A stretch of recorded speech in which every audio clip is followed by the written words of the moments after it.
Hello, it's Kate McDowell from Aligned Natural Health. And a question that I've heard a few times recently is, should I take hormone replacement therapy? Or my doctor is recommending hormone replacement therapy, but I'm not sure it feels like the right fit for me. And so I just wanted to share with you some reasons why you may want to do some more research for yourself to figure out what's going on with you and what your body actually needs before going a route like this, and also some natural solutions and some things you can do to help yourself. So, when it comes to medication, doctors and medication have a place where there is a need for them. And there are going to be times where hormone replacement therapy is going to be the best solution for someone. And most commonly, I see that in women who have had surgical menopause. So if you have had your uterus and your ovaries removed, and your body is no longer able to make the hormones that it's meant to make on its own, this is a time where hormone replacement therapy can be needed and can be beneficial because ultimately you're missing parts. And without those parts, your body's not going to function properly. So, okay, this is a time where it can be beneficial. But a lot of the times, women can go to the doctor because they're dealing with something like I was dealing in the past, and that was really heavy periods. Or if you're dealing with menopausal symptoms in your 40s, it's not uncommon for people to hear, like, let's put you on hormone replacement therapy to try and balance your hormones. This is no different than the birth control pill. The birth control pill is often used for a similar approach or to a similar strategy of let's give you this medication to try and balance your hormones. But what I like to help people understand is that we need to figure out why. Why is your body not functioning properly? Why are your hormones not doing what they're supposed to be doing? Or why is your system not doing what it's supposed to be doing with your hormones? Because if you're someone who has a hard time processing estrogen, or if it's thyroid, if you've got a hard time breaking down thyroid hormone to make the hormone that's needed for the body, and we're just shoving extra hormones into the situation, into your system, but your body's not able to use them properly, ultimately, this is not going to help. And especially when we're talking about estrogen, because that's a common hormone replacement that women can get in perimenopause and menopause, it's either going to be one of your two sex hormones. So estrogen or progesterone. And if there are things going on, like I know in terms of osteoporosis, it's not uncommon for a prevention to give a woman something that's more estrogenic because estrogen helps with maintaining bone mass. But if your body's not detoxing the estrogen properly, or it's sending it down a pathway that's leading to increased tissue growth and other problems in your system, and then we're throwing more estrogen into the mix, the body isn't going to be able to handle that properly either. So, this is where we need to start looking at things and saying, okay, what is not working properly in my body? What do I need to do to support my body so that it can function the way that it's supposed to? Because if you're having really heavy periods or really clotty periods, this can be an indication for some women that their body is pushing estrogen down the pathway that favors growth. So it's growing a really thick endometrium lining, which is causing these really heavy clotty periods. And if we're then throwing extra estrogen into the mix, and the body pushes that down the same pathway, these can be the women that they start to feel better because they're put onto hormone replacement. Maybe the difficulty sleeping goes away, or the low libido goes away, or they're able to lose some weight and they feel like, okay, things are amazing. This has been fixed by the medication. But if we haven't fixed the problem of which way your body is metabolizing the estrogen, and it's still pushing it towards this growth pathway, we can end up with growth and extra tissue formed in other areas of the body. These can be the women who, several years later, they're going to their doctor because they have a lump in places where it's not supposed to be, or in their uterus, or they have larger ovarian cysts. And so this is why I don't love the method of hormone replacement therapy as kind of a first line defense. Sometimes there is more research done, but you need to figure out what's going on with your body.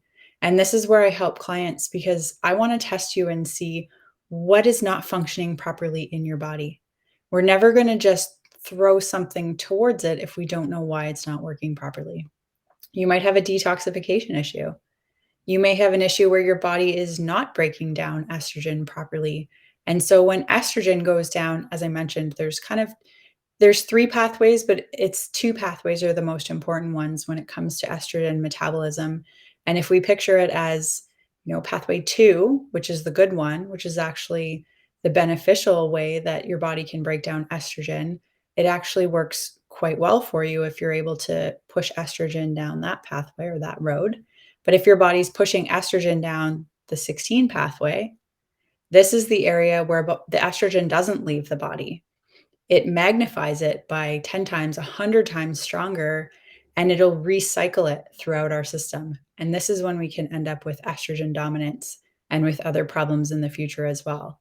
So the really clotty, heavy periods, the tender breasts, the mood swings, all of the different symptoms, the hot flashes, the night sweats, all of the symptoms that can happen when a woman is going into perimenopause, through perimenopause, and into menopause are all signs from your body that something is not functioning properly.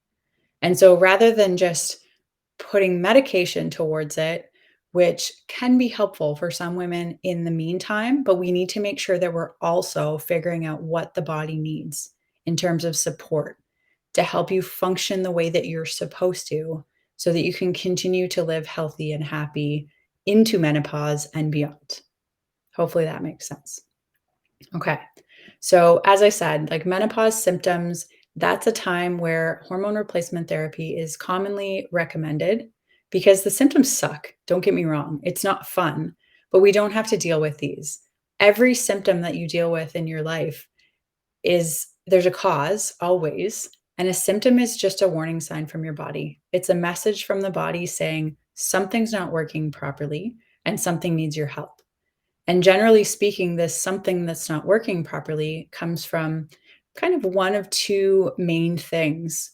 So, what's in your system or what's impacting your system that's not supposed to be there, that's causing it to not function properly, or what's missing. And the what's causing your body to not function properly, what's getting in the way, that's there's so many things today. There's things in our food system that are causing hormone imbalance and causing disruptions here. In our drinking water, there's chemicals in our drinking water there as well, especially if you drink tap water. If you don't have filtered water in your house, going in the shower, there's chlorine in our water. Chlorine is a chemical that's going to impact our hormones and our systems in our body and make them not function properly. All of our personal care products have things in them that prevent the body from functioning as it should be. Makeup, skincare, feminine products, which I've talked about before, all of the things that you put on your skin, in your mouth, that you breathe in, there's so many different things we come in contact with that are causing our body to not function properly. And our bodies are amazing.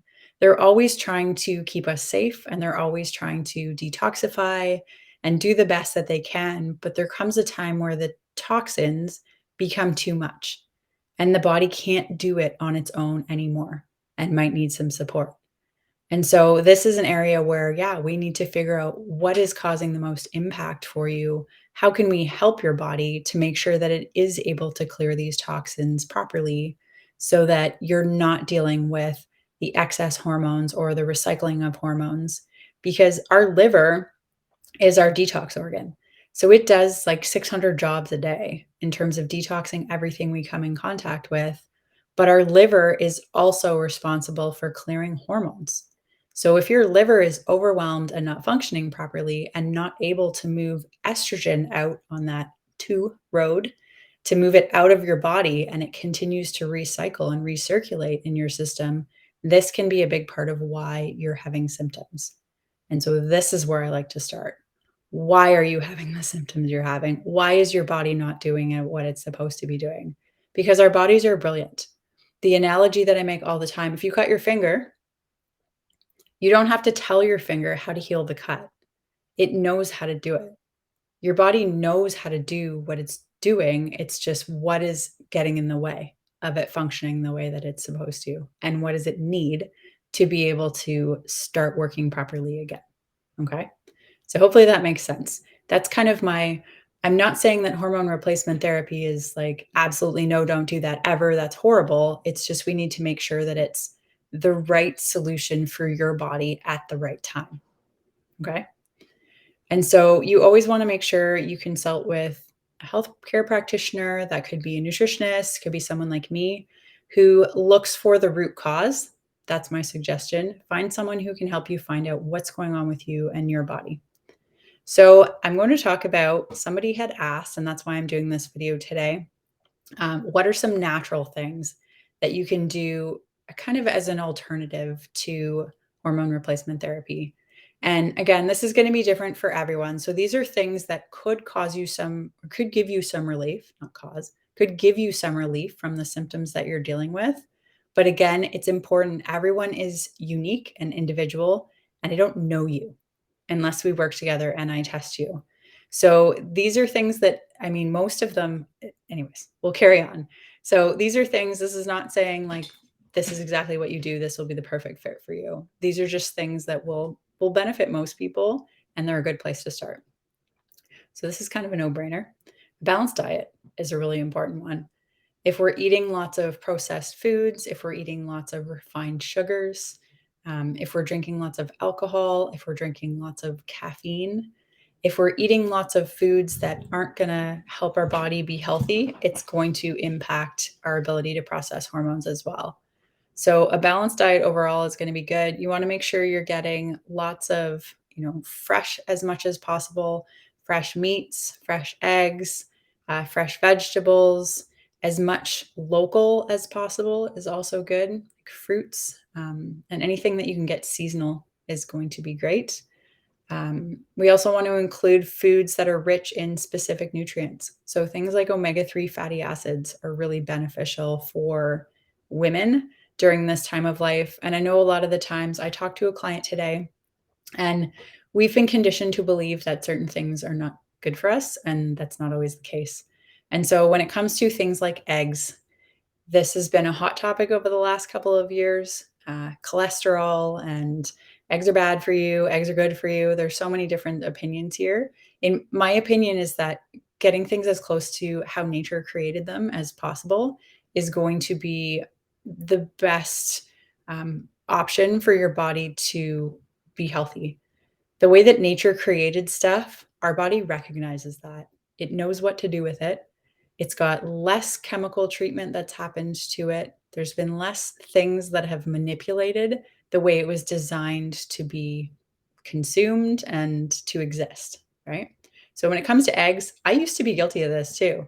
I used to use egg whites because I thought there's less fat, and I was an 80s kid. So I lived through the phase of life where it was like fat is the enemy. Fear fat. Fat is bad. Fat is going to make you fat. We need fat. We do. For hormones, especially, we need fat and we need cholesterol. So people that say you shouldn't eat eggs because the yolk is, or whole eggs because the yolk is high in cholesterol, we need cholesterol to make hormones. So if you're someone who's struggling because you have low progesterone, we'll talk about that again soon, but if you have low progesterone or you have low estrogen, why is your body not making hormones? Does it have the tools that it needs to make hormones? And if you don't have cholesterol to be able to do that, it doesn't have the building blocks. So we do need cholesterol, and eggs is a really good source of protein. It's basically a whole food when it comes to the amino acid profile. So they're actually very beneficial for you as long as you tolerate them well. Some people don't tolerate eggs well. So yeah, omega-3 fatty acids, we'll get those in eggs. We get them in things like fish, like salmon is a good source of omega-3 fatty acids. Flax seeds is another opportunity where you can get some omega-3s into your body. We also want to get from our foods some vitamin D, some B vitamins. A lot of the really leafy green vegetables are going to be a really good source of your vitamins. We also want magnesium. Magnesium, a lot of the times people will take this in supplementation form because we need magnesium. I talked with a customer yesterday about this too. Magnesium is a mineral that our body depletes really quickly when we're dealing with stress, B vitamins as well. are ones that are depleted really quickly when we're under any kind of stress. And magnesium is involved in like hundreds of processes and functions in your body every day. So magnesium is one that you may want to supplement it or supplement with it as well. Leafy green vegetables do have some magnesium in them. Liver is a source of a lot of the minerals. If you can eat liver, awesome. I'm jealous. Well, I can eat liver now. We make that into pancakes. That's a whole different story. But organ meats are really helpful for that as well. And then zinc. So they all play a critical role in hormone production and regulation. Number two, stress management. This is something that I talk about a lot. And a lot of the times as women, I've heard so many things today that are falling into this. As women, we just do, right? There's a lot of stress on your plate. You have so many things to do with the kids, with the family, with your parents, with work, with finances, with business, with everything that you have to do. And as women, we just do. We just keep going. We just keep doing things. But stress management is a really important part here because, as I said, I would talk about progesterone a bit later. When it comes to the two sex hormones, the problem is often not when women are having symptoms, estrogen dominance is what's given the blame, but it's not a matter necessarily of you having too much estrogen in your system. It's about the balance. Like if you picture one of those scales that had the two baskets on them, you want a particular balance between estrogen and progesterone. So estrogen could actually be low and you could be having symptoms of low estrogen, but if progesterone is low as well, you can still have an imbalance here. And one of the things that can really cause a depletion in progesterone is stress because we have building blocks, it's pregnenolone, that are used to make progesterone, but it's also used to make cortisol, which is our stress hormone. So if you're constantly in a stress state and your body is constantly having to make cortisol, it's going to steal that building block to make cortisol, and then it can't make progesterone. And progesterone is, I've said it this week, is like the Netflix and chill hormone. Progesterone is the calming and the relaxed and the not chaotic hormone that's really, we need it. It's really beneficial for us. And if we aren't able to make it, that's going to be a problem. So stress management, things like go for a walk in nature, go outside and ground yourself, put your feet in the grass, walk your feet on the beach. I wish. I can't wait to walk on the beach. We're going to Florida in November, and I can't wait. But anytime you can get your feet on the earth, this is helpful for grounding, and this helps to reset that parasympathetic, sympathetic nervous system, which is the stressed out, overwhelmed nervous system. We want to be in the parasympathetic nervous system, which is the calming one, the rest and digest. Things like meditation are really helpful for stress management, deep breathing, yoga, laugh. Find a way to laugh with your family or with your kids or with your friends. Dancing, doing something creative can be really good ways to help manage stress. Number three, regular exercise is important for helping regulate hormones. And this is where, okay, so I just talked about stress. Regular exercise, I don't mean go kill yourself 7 days a week, 28 days out of the month. There are times of the month where our body can handle intense exercise, and there are times that it can't.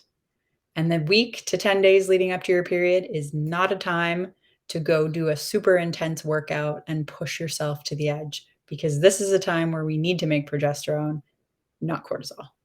So I'll do another talk about that shortly, but regular exercise is important, but again, into perimenopause and a little bit less in menopause, but through perimenopause, we need to focus on consistent exercise rather than kill yourself every day exercise. I know this can be a challenge because a lot of women will deal with weight gain or resistant weight loss throughout this phase of life. And the mentality that is often seen on social media or that you can hear from other trainers and coaches is you need to exercise more and eat less if you want to lose weight.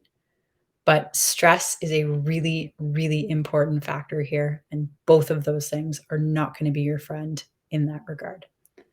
Number 4 is sleep hygiene. So we need to make sure that we are sleeping. Women need like more than 8 hours a night to build up their estrogen reserves and their hormone reserves.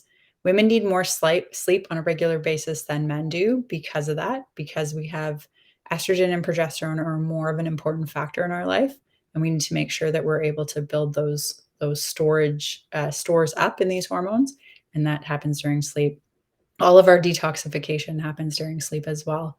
So if you have to choose between getting up at 4 a.m. to go for an hour workout before you go to work or getting an extra hour of sleep, you might not like me for this. My recommendation is get the extra hour of sleep. Your body needs it.